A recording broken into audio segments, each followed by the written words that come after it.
Moi, c'est Sophie. Je suis maman d'une petite qui a 8 mois. Et le lien avec Doumaya, c'est que j'ai été suivie toute ma grossesse à Doumaya. Et même si j'ai été transférée, donc l'accouchement a commencé à Doumaya, mais c'est fini à l'hôpital. Et j'ai quand même eu le suivi après postpartum avec Doumaya. Nous, notre petite, on a mis du temps à l'avoir. C'était un parcours PMA, donc on a connu vraiment le truc médicalisé, vraiment plus. On voulait sortir de là. Donc avoir un accompagnement et un accouchement physio. Et en même temps, on voulait aussi un peu la sécurité, parce que l'accouchement à la maison, on savait que c'était possible, mais nous, c'était pas... Enfin, voilà. Moi, je me sentais pas, pour un premier enfant, de me dire « Allez, j'y vais, feu patate à la maison ». J'avais quand même besoin d'un peu plus de cadre, un peu plus de...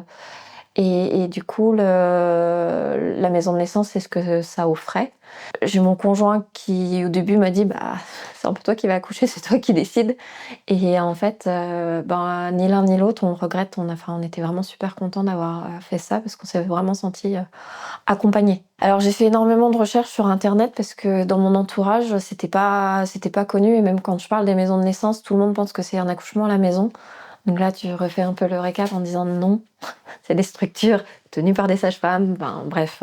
Moi, quand je suis rentrée à Doumaya, que j'ai vu le lieu, le fait que ça soit c'est une maison, quoi. C'est une maison de naissance, mais c'est une maison. Je me disais, c'est top. Et puis le fait de visiter, de se dire aussi, c'est juste sur le parking de l'hôpital, parce que tu vas à pied, c'est aussi rassurant. Donc vraiment, il y avait tout qui concordait. Donc, c'est un moment fort. Je pense qu'un couple a un enfant, c'est pas tous les jours qu'on a un enfant, quoi. Nous, déjà, on a mis vachement de temps à réussir à avoir notre petite, mais en plus, c'est un événement dans une vie. Donc tu te sens, vraiment enveloppé. C'est le mot que j'ai envie de dire. Ce serait enveloppé. Voilà, c'est un petit cocon où voilà, tu peux être toi. Il y a des jours où ça va pas, tu le dis. Il y a des jours où ça va, tu le partages. Et c'est ok, il y a jamais de jugement. Tu te sens... Et puis quand tu dis, oui, moi, j'ai envie d'un accouchement physio, mais je sais pas comment ça se passe, ouais, mais ok, c'est normal, et puis c'est pas grave. Discuter s'il y a des peurs, s'il y a des appréhensions, d'essayer de discuter. Et puis nous poser les questions, des choses auxquelles on n'aurait pas forcément pensé, je pense, ensemble. C'est tout bêtement de se poser la question, mais et la place du papa pendant l'accouchement. Moi, j'avais jamais entendu cette question-là. C'est ah ouais, mais ok, moi je peux avoir envie, mais lui, comment il a envie, et on en discute. Et ça, c'est sur le suivi. Et après, ouais, il y a les ateliers aussi, où on en a fait quelques-uns pendant la grossesse, et puis on en a fait aussi après. Et ça, c'est pareil, c'est des ateliers où ça nous aide à discuter. On a fait un autre atelier là qui était sur les pleurs, où c'était top, parce que on n'a pas la même réaction tous les deux quand la petite elle pleure. Lui, ça le prend vraiment au trip par moment, où ça l'énerve, voilà. Et du coup, le fait qu'on fasse l'atelier ensemble, on a entendu la même chose tous les deux. Donc quand tu entends, ouais, mais c'est normal, en fait, c'est des mécanismes qui sont faits pour te faire réagir. Donc que tu réagisses et que ça te prenne aux tripes, c'est normal, c'est ok. Ça enlève un peu de culpabilité aussi, et puis aider à comprendre que c'est leur seul moyen d'expression. Donc ils pleurent, c'est qu'il y a un truc. Bon, des fois, il faut trouver le truc. Mais ça t'aide aussi à comprendre la checklist. Il n'y a pas que manger, boire, pipi. Ok, on a à aller creuser. Donc, c'est des choses où en suivi, ça t'aide à te sentir mieux armé, je pense. Parce que t'as pas le mode d'emploi, parce qu'on t'a pas appris à être parent, parce que tu fais comme tu peux, et que des fois, juste d'avoir des petits... Voilà. Puis de voir d'autres qui sont un peu dans les mêmes situations, je dirais un peu galère, tu te dis, c'est juste normal, c'est une étape. Donc ça, c'était pour les ateliers. Et en suivi après l'accouchement, là, moi qui ai été transférée, donc j'ai j'ai pas connu la phase, tu accouches à la maison, tu as les 2 heures de suivi et puis après tu rentres à la maison et les sages-femmes viennent directement te voir. Pour nous, ça s'est passé avec 1 semaine, d'hospitalisation, donc pas rentrer tout de suite non plus. Mais dès que j'ai eu la date de sortie, heu, j'ai mis un message à la sage-femme qui me suivit et elle a organisé pour venir me voir à la maison. Et vu que je suis rentrée, c'était pas, voilà, le transfert avait été un peu dur, ça avait été, voilà, beaucoup d'émotions à décharger. J'étais pas au mieux de ma forme. Elle se reconnaîtra, mais un grand merci à la sage-femme qui m'a accompagnée. Il y a j'ai eu plusieurs interactions avec les d'autres sages-femmes parce qu'elles ont un système de binôme, pour être sûres de se connaître si jamais c'est pas elle qui est là le jour J. Mais c'est juste génial, quoi. Ce que je peux dire sur le transfert, c'est que c'est pas un moment facile parce que tu décides d'un projet et bah, t'es dans l'accouchement, hein. Quand t'es transféré, c'est que t'es dedans quand même. Et ça part pour l'hôpital, mais c'était OK parce que je connaissais les règles.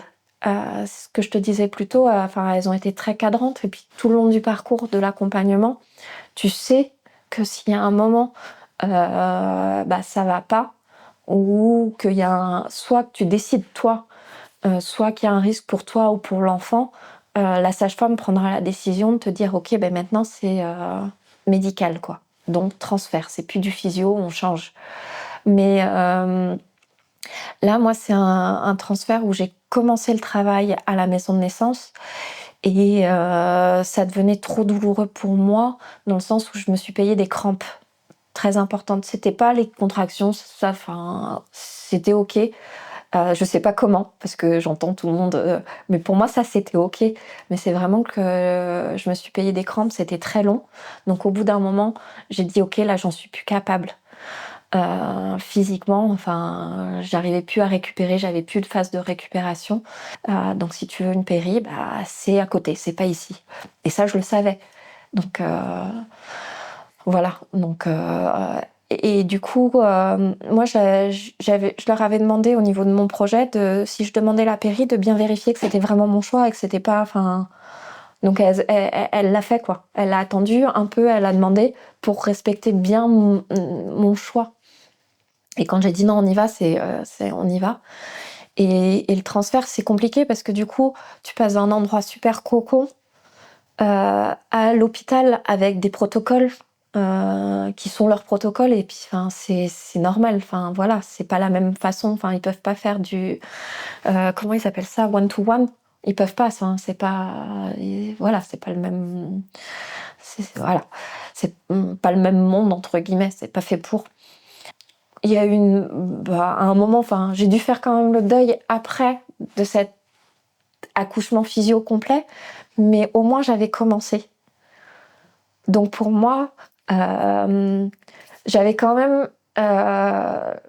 je enfin, on a eu la chance d'essayer, l'accouchement que je voulais donner à notre enfant. Donc pour moi, c'était déjà cette chance-là. OK, ça s'est pas fini comme j'aurais aimé, heu, mais au moins on a essayé, quoi. Donc pour moi, ça c'était déjà important. Et puis après, au niveau de l'accueil, au niveau de l'hôpital, heu, j'ai eu la chance de tomber sur une sage-femme qui a été super. Vraiment, la première des choses, c'est qu'elle a été lire le projet de naissance pour me dire ensuite, «J'ai bien lu votre projet de naissance, voilà, on va essayer de le respecter le plus possible, mais on est à l'hôpital, donc on va faire au mieux». Donc ça, c'était déjà, réconfortant. Voilà, je considère que notre fille, c'est un bébé d'Oumaya parce que c'est un état d'esprit, c'est un peu, je veux dire, une communauté, mais dans le bon sens, pas le communautarisme, sectaire, machin. C'est vraiment, prendre soin, de la maman et du bébé et du couple. Et cet esprit-là, il est resté et du coup, voilà. Donc c'est, la petite anecdote. Et puis si, la dernière petite anecdote qui nous a fait pleurer, mais tous les deux, c'est que, donc le papa et moi, c'est, Il y a les prénoms qui sont marqués sur la porte à la maison de naissance avec les dates de naissance et quand il est passé récupérer du coup ce qu'on avait mis au frigo pour pouvoir manger normalement, juste après l'accouchement, il y avait déjà le prénom de notre fille qui était accroché sur la porte. Tu vois, j'en ai encore les larmes aux yeux.